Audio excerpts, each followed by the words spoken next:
Hello,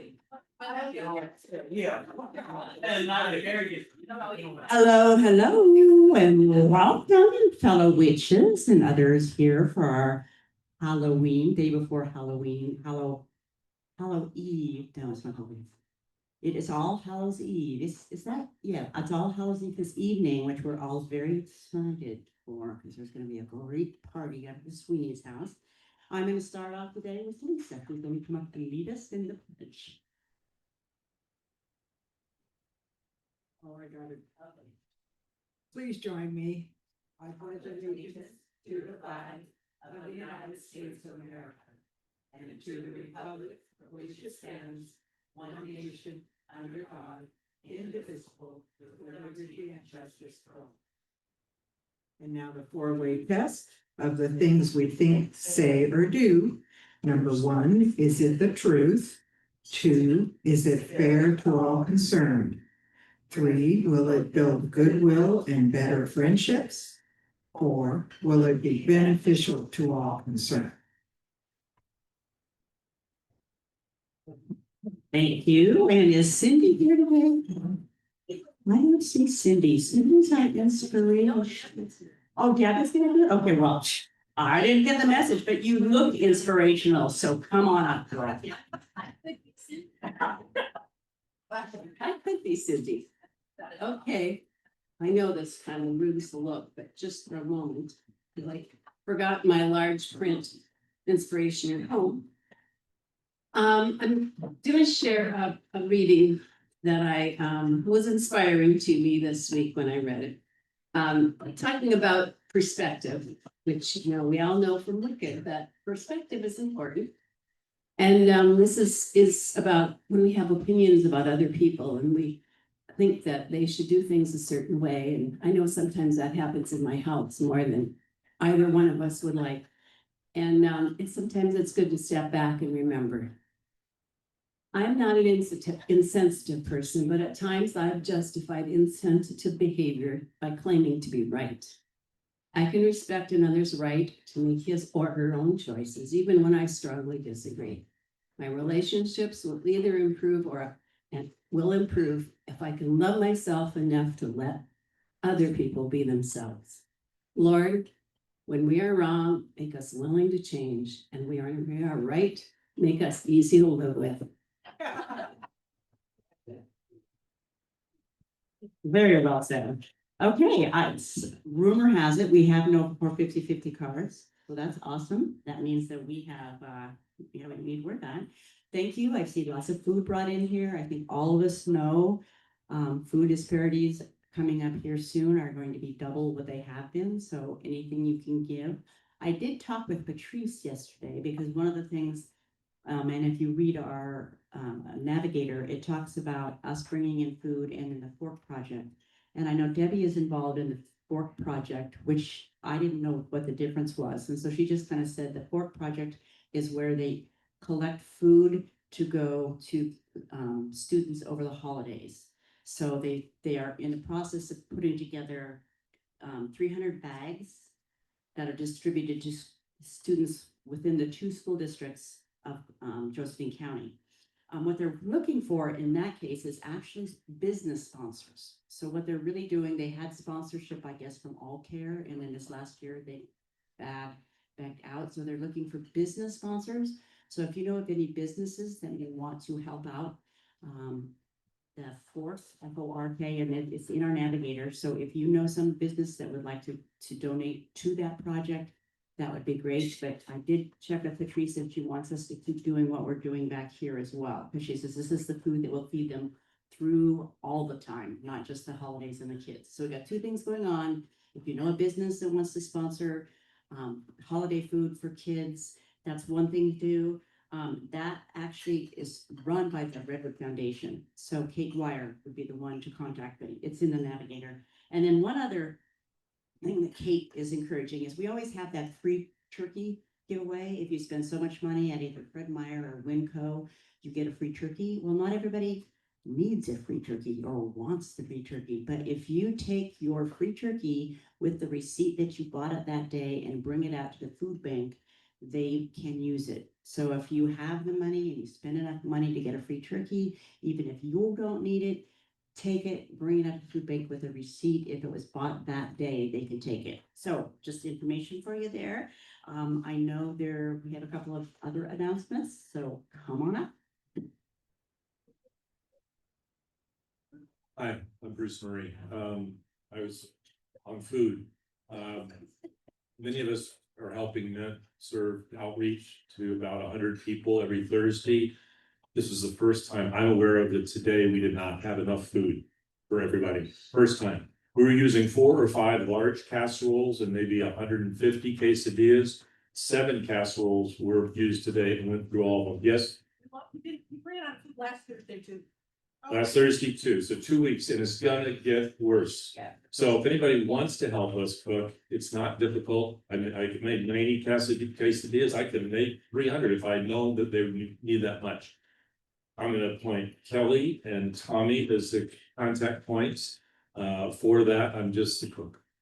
The reason I'm really up here is to follow up on Dara asking me in the food line last week, what's the status of polio vaccine and where are we both here in the States and in the world, and is it gonna get worse, and do we need to worry because of this new anti-vaccination thing? That's near and dear to my heart because I've worked with people that have died of diseases that were preventable, not polio, I can say that. But anyway, here's the situation with polio, and it's important because it has both medical as well as political implications. And I'm gonna just give the facts. And the facts are, we're protected, we're okay here in the United States. For the most part, our vaccination rate for children is about 94%. Should be higher than that, but at least it's not lower than 86, where herd immunity is lost and polio can come back. It is still alive in Afghanistan and Pakistan in terms of the wild strains. Hopefully it'll be eradicated at some point. It's not a risk here in the United States, and we're doing well. And the reason it's not a risk here, for the most part, is that since 2020, we've no longer been using in the United States oral polio vaccine. How many got the oral polio vaccine in their lives? Okay, it's no longer there. And the reason it's not available here is because there is a thing where there is a vaccine related polio disease. Now that gives people pause to think and can end up as a headline, okay? It's been known for a long time. What it is when they were using the oral polio vaccine, now it's all injectable, it's 100% safe, it is inactivated. But oral polio vaccine is attenuated. In other words, it's made milder. The problem is it likes to replicate in the gut. And if you give it to a large population, it'll keep replicating, ends up in the wastewater, and will redevelop its virulence in that world. And that's where vaccine related polio comes back. Where does it affect countries? Countries that aren't vaccinated. If it was to come to Grants Pass, it wouldn't even be a big deal. Maybe the person, the Pakistani that came here, or somebody got oral polio vaccine and put it in our wastewater, which they do monitor, could make somebody that's not vaccinated get sick. Vaccination is the prevention of polio. So when you hear vaccine related, look, vaccines can kill you only if it's in an unvaccinated population. And we don't use OPV anymore. The World Health Organization has to because of funding.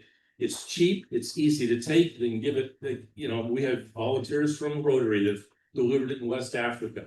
That was the oral. Those days are gone. But that's all they've got. So if there's any question, any problem, I don't mean to take that much time. Come talk to me. I'll be here. We are fine. But I just worry that this will be seized upon, as it could be, to point out the dangers of vaccines. No, the dangers are only the last person that had wild polio in 1979. The last person that had vaccine-related disease was in 2023 in New York, where the vaccination rate against polio is 37% in some areas. That's where it broke out. So vaccines are the path forward for good health. Thank you.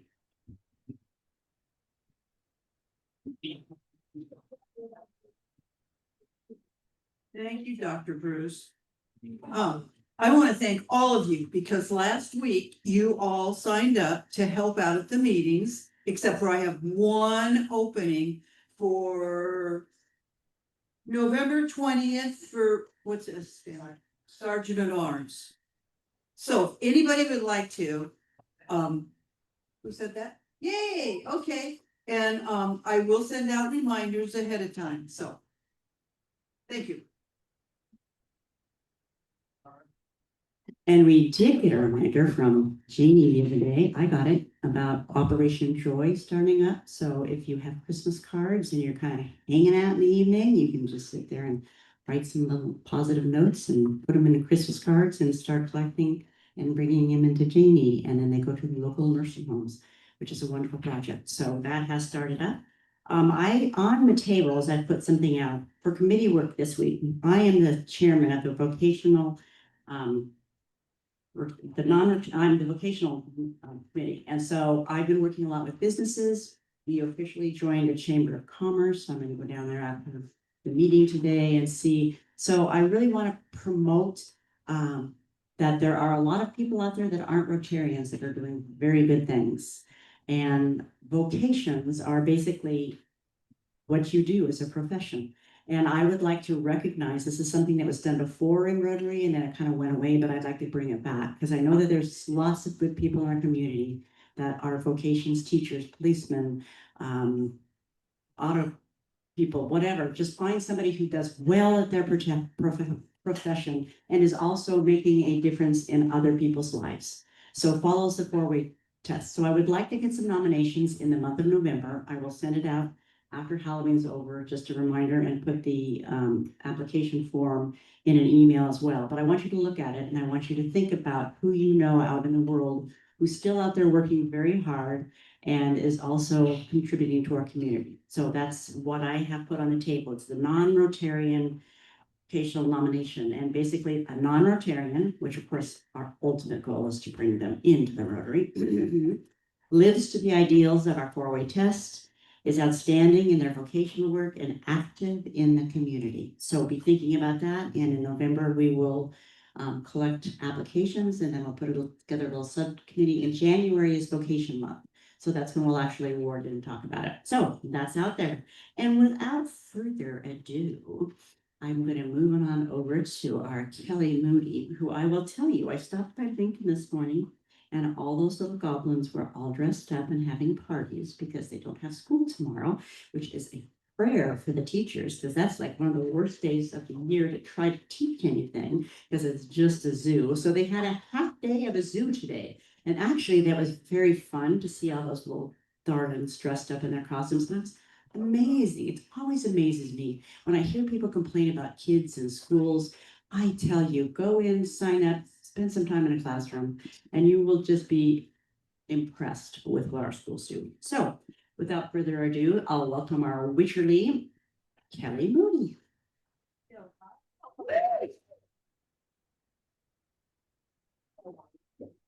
Elvira, excuse me.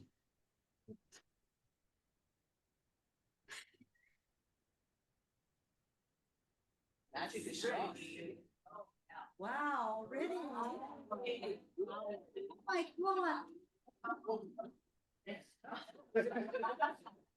God. Well, hello, my pets. It's a perfect day, don't you think, to talk about witches and Halloween. So witches have been a staple of Halloween for centuries, but this pointy hat and the broom, isn't she cute? They only actually appeared in the 1800s or became a thing in the 1800s. But you could trace Halloween back about 2,000 years. Gosh. And find yourself in the mists. Farron has arrived. And pass that paper on over to Ferroni. Thank you.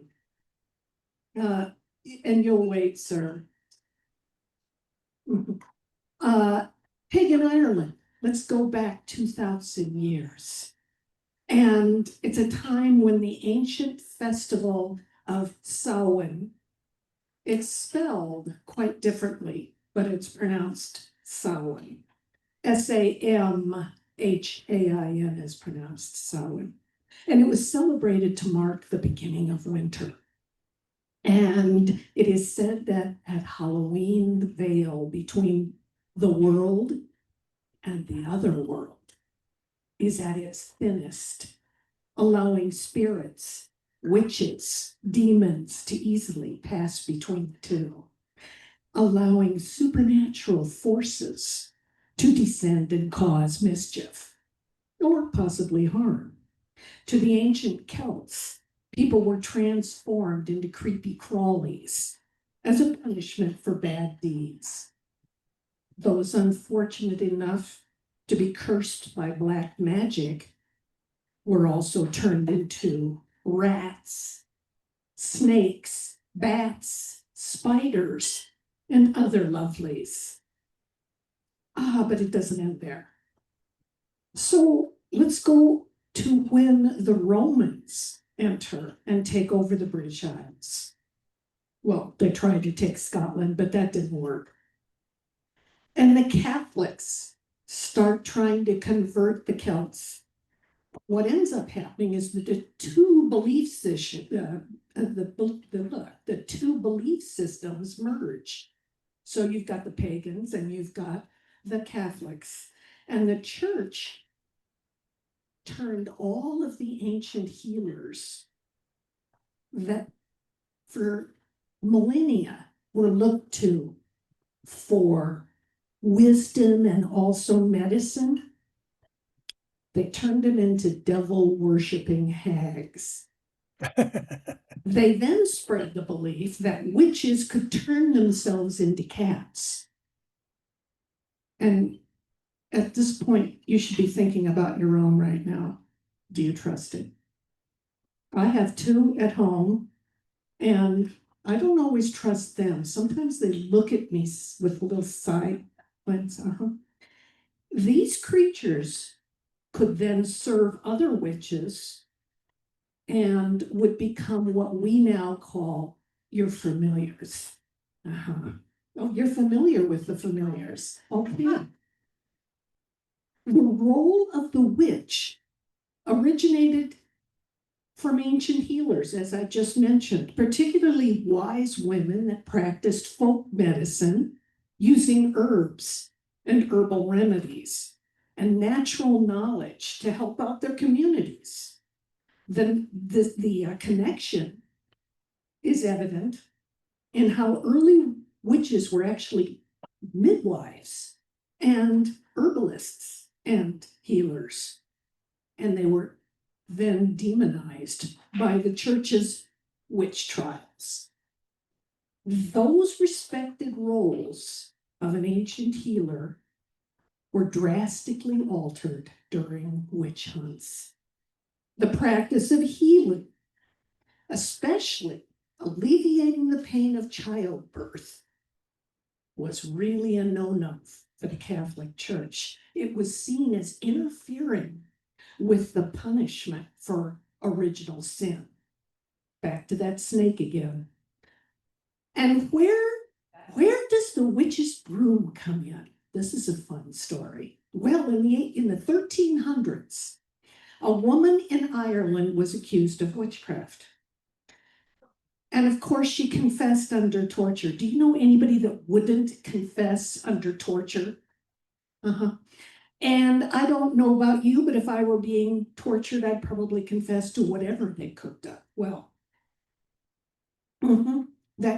here's what they cooked up, that she and her coven used an hallucinatory ointment that was concocted to be slathered on the broom's pole. And then on Halloween, on the night of Halloween, witches would mount that broom and ride through the night skies, or so they thought. Because remember, I said it was hallucinatory. Yeah. So how do you know if someone might have a little bit of a witch in them or a warlock in them. I have a little quiz that's going to help us decide. And here's how we're going to do it. I'm going to ask questions. Actually, I have passed out some papers, so some people will be asking some questions. And when they do, I'm going to ask you to say, who does this remind you of? Okay? Because you know what? Witches don't always have the pointy hats and the brooms. They can be dressed just like Jan here. Uh-huh. Uh-huh. All right, I'm going to start with who has numbers 1, 2, and 3.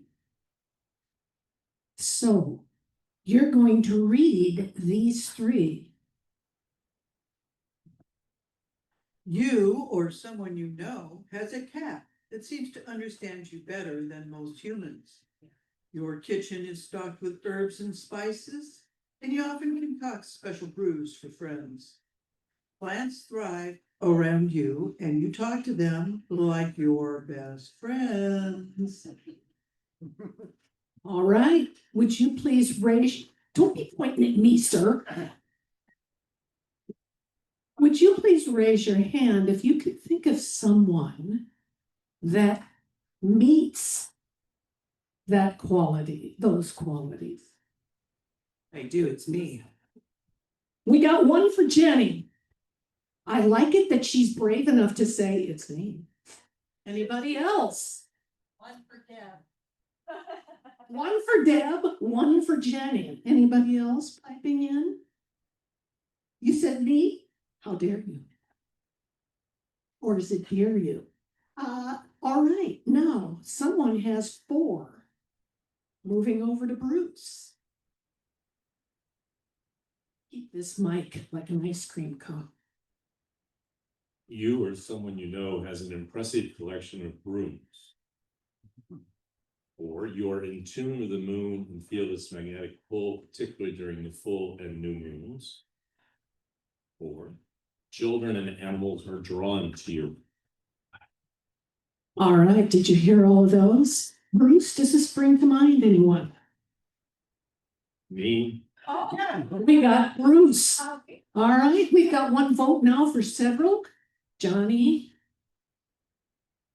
I want her on my gravestone. John loved kids and he loved dogs. we got one for Johnny.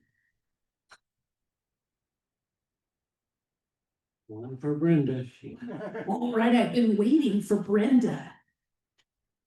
Anybody else? All right, we've got a 7, 8, and 9. I'm coming across this way. Nice. You have colorful dreams and on many occasions have the ability to fly. You have always loved Halloween, a magic night when anything could happen.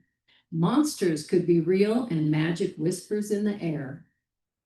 You or someone you know tends to wear amulets and charms and often gives them to others for protection.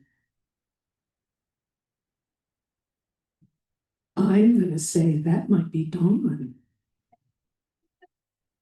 Anybody else coming up with somebody? Oh, okay, Deb Amin. That makes 2 votes for Deb. All right, moving on. Are we on to 13? Is that right? 10. Okay. Who's got 10?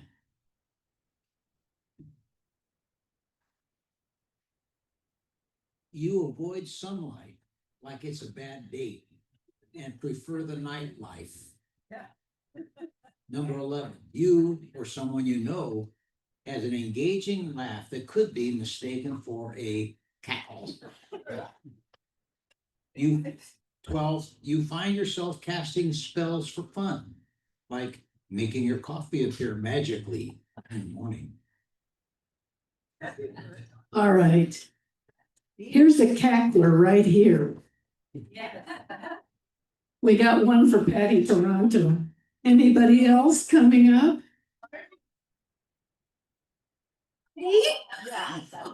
Oh, the sun, yeah. I wondered if anybody was gonna notice that. Okay, wait, does that make two for me? That's scary. All right, anything else? Anybody else? All right, you were 10, 11, and 12. Who's got the whole jet? We're coming over now to Janie. Okay, you or someone you know tends to wear black and gray more than just occasionally. You or someone you know finds the fastest way to travel is by candlelight. You or someone you know often confuses Halloween with their birthday. Oh. Any ideas? Yeah, Steve Rose's birthday. We gotta put Steve on the list. Okay, any others? Anybody like to travel by candlelight? Okay. Jenny, we're gonna add Jenny as a cackler. Yes, absolutely. What numbers? 13 or 15. Okay, 16, who's holding it?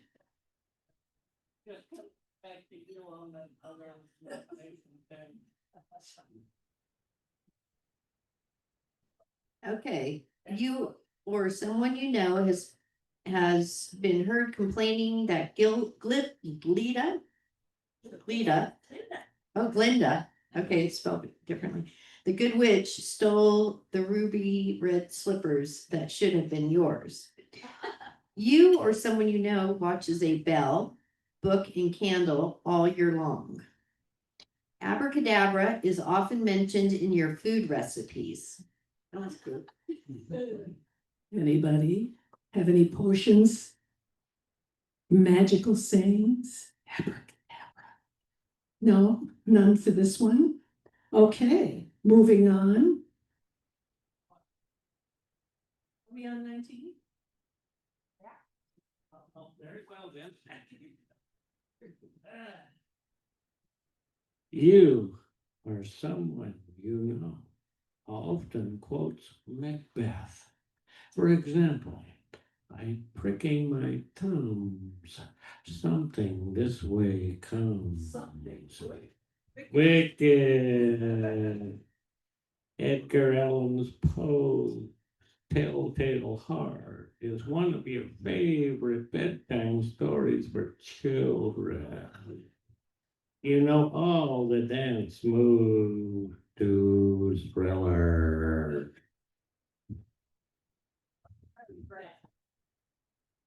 Well, I think Farron, we haven't talked enough about warlocks. They kind of hide behind the witches, don't they? When they can create just as much mischief. All right, we got one for Farron. Anyone else? Who's a big fan of Macbeth? Double. Toil, trouble. Ludi. Yes. Okay.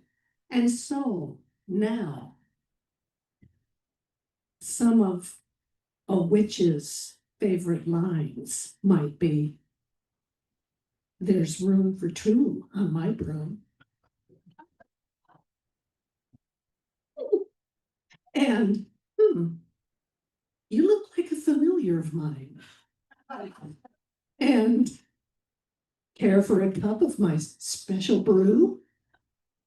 And ask me this. How many witches does it take to change a light bulb? Into what?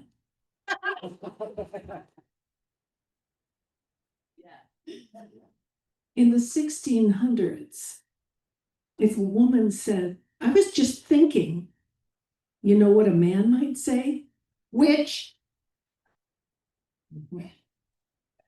And remember, there's a little witch in all of us. I like my coffee, just like my magic, black. And last, don't make me drop a house on you. And with that, I think we need to tally up our winners here. And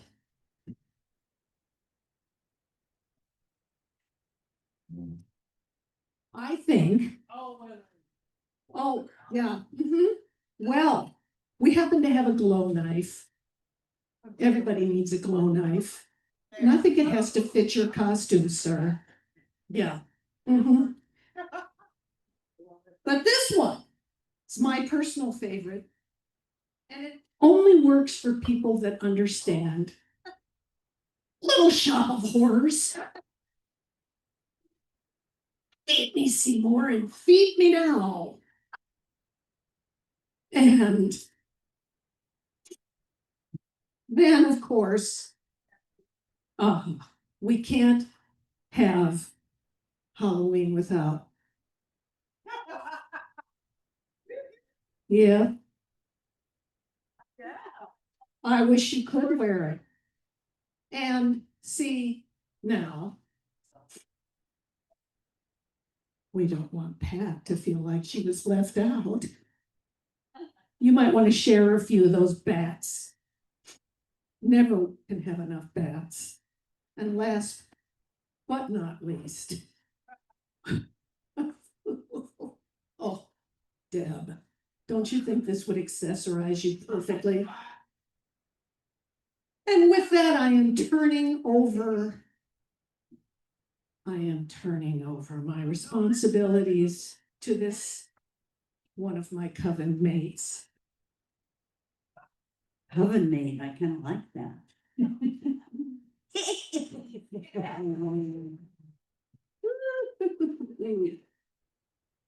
All right. I am your sergeant at arms, the witch, actually the duck witch, as you can see. But I wasn't able to wave my magic wand and make it not rain at the game last week, but I'm dry. So, in the spirit of Kelly's program today, I'm going to continue with some additional tests. This is a master's level test. All right, it's a fill in the blank.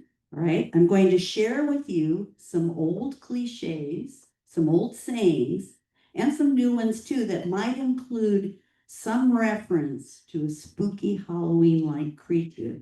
And all you need to do is shout out the omitted scary word.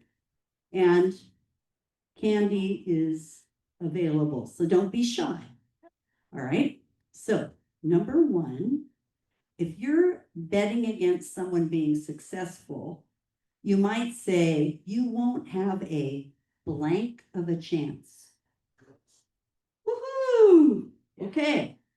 Number two, if a boat you are in is understaffed, you might say it has a blank crew. Everybody's going to get candy, so just to let you know. If it's getting close to midnight, you might describe the time as the blank hour. If people are scheduled to work at night, you might say they're on the blank shift. Right? Who knew? All right. If you're struggling to get something accomplished, someone might tell you to give up the blank. If you do something wrong, someone might say it will come back to blank you. We're just brilliant. And in that particular one, karma is involved. If you have an embarrassing secret in your family's past, you might say you have a blank in your closet. If you reveal a secret, you are letting the blank out of the bag. God, you guys are so impressive. If you feel extreme fear, it might make you, or it might make your blank curdle. Very good. A pluses. Okay, if you're driving out on a lonely road in the West and come upon an abandoned cluster of old buildings, you might call it a blank town. Finally, in modern lingo, if someone just won't answer your text, they might be blanking you. All right, everybody gets candy. Woo-hoo! Very good. All right, now how about happy bucks? Scary bucks. All right, Sarah, here.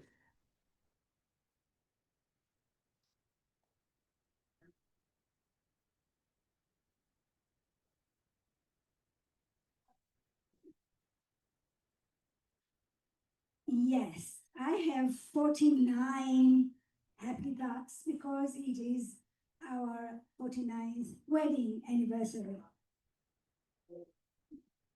We got married in London and there was no Halloween back then.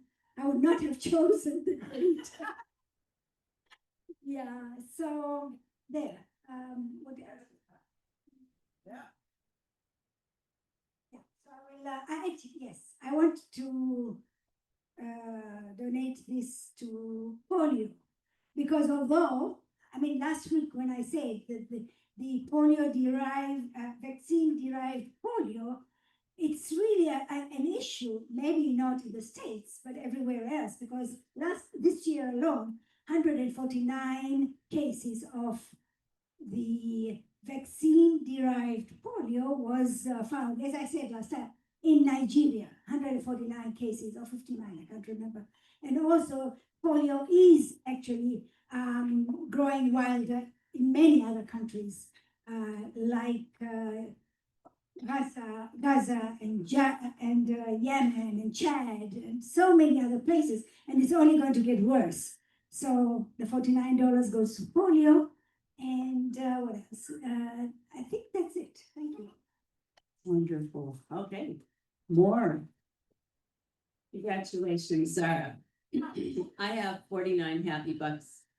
Also, I'm going to match Zara's. Yesterday was my, not yesterday, Tuesday was my birthday. Now, I wasn't 49, but she already put 49 on the table, so I'm going with it. And I'm so sorry that I'm not going to be there tonight to join all of you.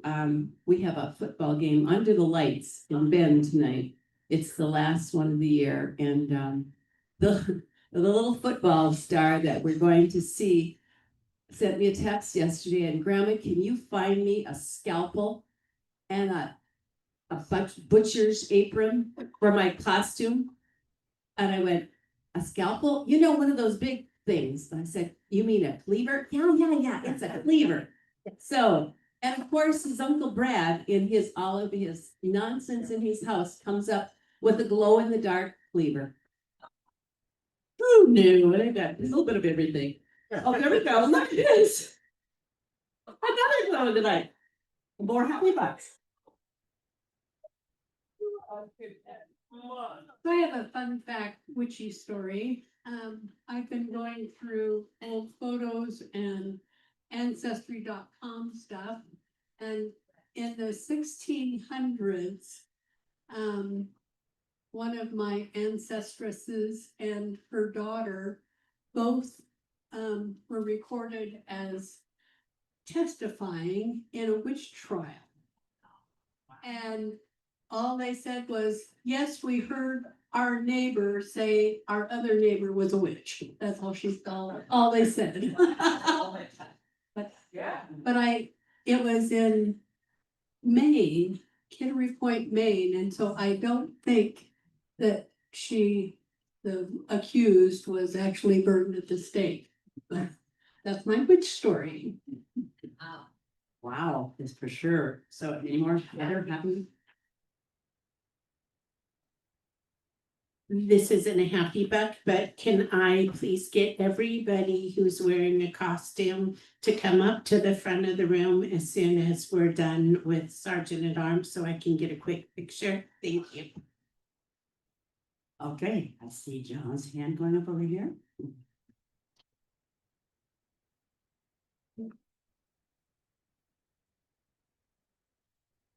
I'm happy to be back from Italy.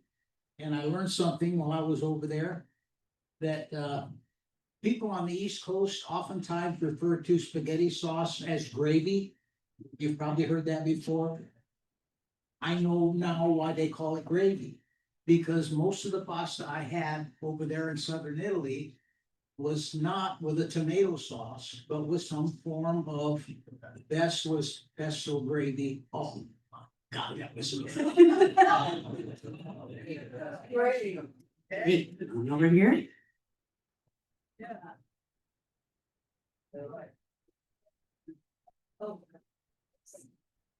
Happy bucks because we get to party tonight. And also, when Debbie said something about a scalpel and a cleaver. Dr. Murray's face was like. I got a chuckle out of that. Sorry. The scalpel was for the good surgeons and the cleaver were for the orthopedists.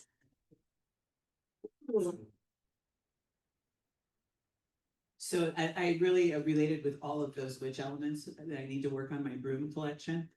Cause I have a large one, but it's pretty sad. Beautiful brooms, by the way, but Debbie noticing my cackle brought back a really great memory of many years ago working with Bobby Kidder on the Imagination Celebration, where we traveled around to elementary schools. And I went to Jerome Prairie Elementary School and spent a lot of years there. I was still very close with many of my teachers there. And we were in the auditorium and I was extremely ill, like really bad sick. And those of you that have worked in theater know that sometimes that doesn't matter. You show up anyways. And so I let my team know. We had a small team, we traveled, and everybody knew that and it was bad. It was stomach, just horrible stuff happening.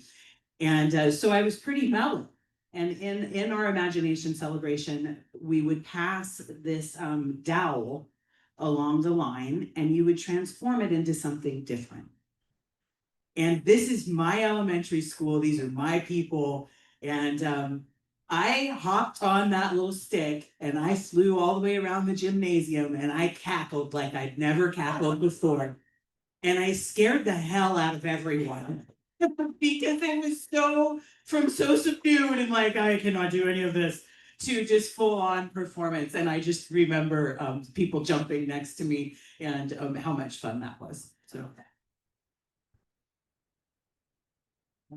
That's great. I will also add, and as you were talking about many of those stories, and a lot of you don't really know me in my past, but I really could relate to many of them because Halloween was always my favorite holiday. Because it was imaginative, you could be anything you wanted to be, and I think my very favorite costume was a gypsy, and I still have to take that one back. But I just loved that you could imagine anything you want to do. And I remember flying in my dreams as a child all the time. And I wonder why you lose that.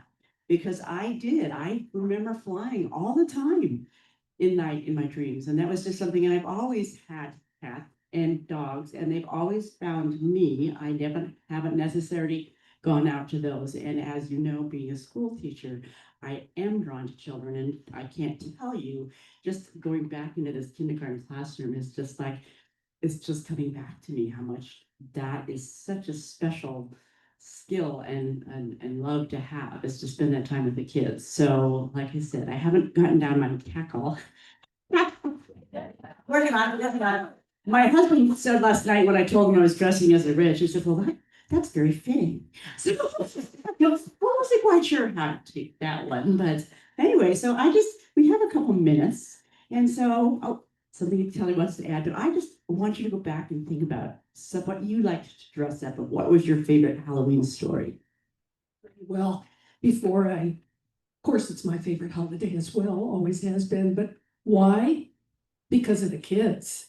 It was always just so much fun to see all the kids get dressed up, and they kind of become the characters, which is really fun. And yes, I have flying dreams too, but well, I still have them.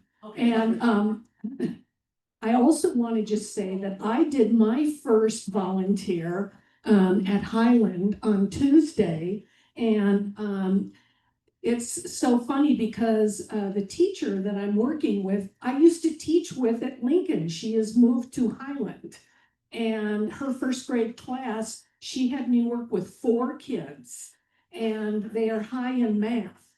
Well, I had a ball. We just had such a good time. And then I was having them read the directions before we did the math together, and I found out that 2 of them, surprise, surprise, are also high-end readers. So I'm going to have lots of fun this year. And those of you that have not gotten on it yet, I'm looking at you, Jean Lucito.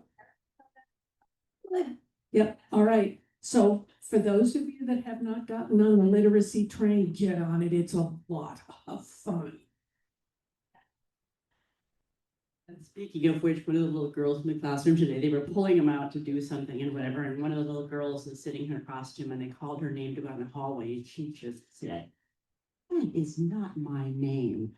I'm Dorothy." And of course, she was dressed as Dorothy. She had her red shiny shoes and braids. And of course, I had to ask her, "Where's Toto?" And she said, "They wouldn't let me bring him in the classroom. He's in my backpack." And I said, "Perfect." So yeah, they do. They become that character. One little girl that I went and said, "Guess who I am?" And of course, oh gosh, the characters. I'm old. I don't have any young kids anymore. She was one of the Paw Patrol, the puppy in Paw Patrol. I figured out if she was a puppy, so that figure's doing pretty good there. But anyway, so it was okay to go down. So anyway, anybody else have one? I can Fun share items? one. Yeah. This is a bad one on my husband. But he loved to scare children. Halloween was a big, big deal for him. And he got to the point where he had like a big cauldron with dry ice coming out and a microphone under his incredibly scary mask. And at that time, we lived on Washington, so all kinds of kids would come. So about a week later, we get a knock on the door and it's a father and his two sweet little girls. He goes, "I'm so sorry," he said, "but my daughters, they're just having like nightmares and they need to understand, that." So Steve promptly goes upstairs, puts the mask back on, walks down the stairs without saying anything, and these girls are going, and I grabbed that mask off and I said, "See, it's not real." So, yeah, end of nightmares. All right, should we draw cards or does anyone else have some? Oh, good.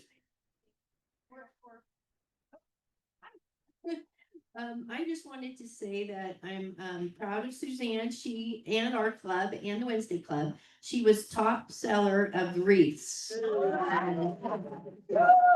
And also she came to Parkside with me yesterday to read with the kids. Yeah, and I would like to say very thank you very much because I will can join the equestrian team with your help, and so thank you very much. So that's really nice to do. So, all right. Okay, I also too, I was just gonna say, that I don't know if you noticed when I went to the link for North Valley Band, because that had gone out, I couldn't get through on a link. I was able to use my phone and was able to donate through the phone, but when I went to the link, it wouldn't take my money. Anyway, it's terrible. I have another one. Halloween's always been my most favorite because we could make costumes be whoever we wanted. So that, I mean, and always for 77 years I've done that. So it's just a great fun time and I love to see all the imagination people put into their costumes. It's really, really cool. Yes, I agree. It's also very, I still like to decorate Halloween. Like this is like, come on. A teacher in you. It is a teacher. Yes, yes. And so I still decorate my house. As a matter of fact, last year I got several complaints because I went to a Halloween party on Halloween. And I'm a school teacher who lives in the district that I teach. And so many of my previous students and people who count on me to be home every year on Halloween complained to me that they missed seeing me. So it made me realize, oh, yeah, they do. They really do like to come by. So, every year it's just something that I do. Anyway, anybody else have anything else to share? Any fun Halloween stories or scary things? I got let you out here early today. Oh, and we can get a picture as well. So that's all of you witches out there. I kind of like the room, Kelly. This is kind of cool. So let's draw a card. So who? Barry out there. Yes, pirate. Let's do the pirate.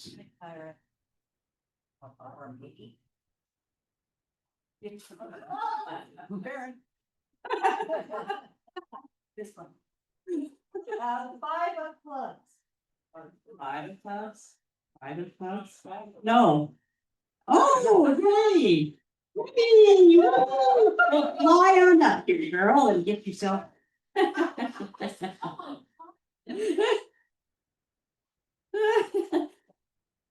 All right, a winner. Okay, well, we'll do a photo walk here in just a minute. I'm going to do our thought for the day. My thought for the day is this: don't take life too seriously. Nobody gets out alive anyway. Be goofy, take chances, have fun, and inspire. By Dawn Gluskin. So go out, and I hope to see you tonight. I won't be in my Get Witches garb. I'll be more like a teacher, actually, but I won't be a teacher. Anyway, so see you tonight, and we'll have a good time. Have a great day.